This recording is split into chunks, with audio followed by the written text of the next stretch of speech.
Data isn't always ready for pivot tables, charts, or calculations. Often it's summarized in ranges. Today we'll explode that data into daily rows, the format that actually works.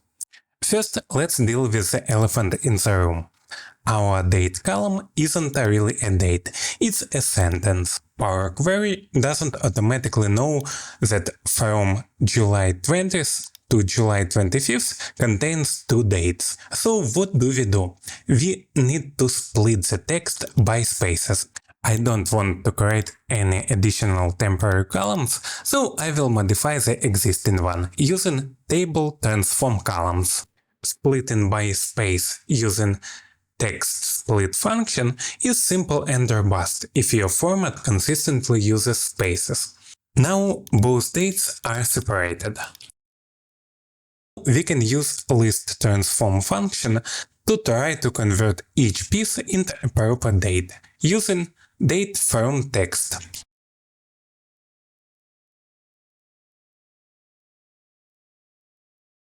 The dates here are in US format, month, day, year. Don't forget about the optional culture argument. So, specifying the culture prevents errors if your machine uses a different default.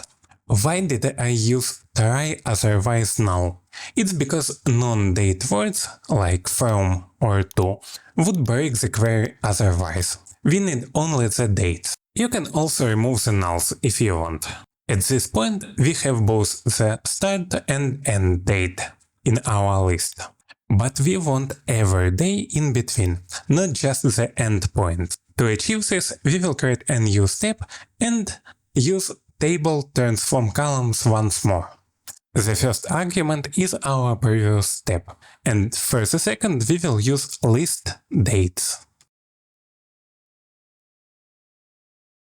We start with the minimum date in the list, then we generate as many days as the difference between the maximum value and the minimum value, plus 1 to include the last day. The step size is 1 day. We can use duration from 1. Let's see the result. Now each row contains a full list of daily dates for that range. We are ready to calculate the daily sales. The total sales column tells us the sum of the whole range, but we need daily values, so we can create a new column and divide the total by the number of days in that range. List count date. So 600 total sales over 6 days are 100 per day.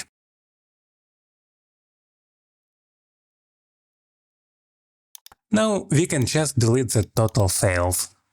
At this stage, each row still holds a list of dates. So we can expand the column to flatten each list into a separate row. Each daily sale repeats for every corresponding date. And it's a great idea to always validate your data.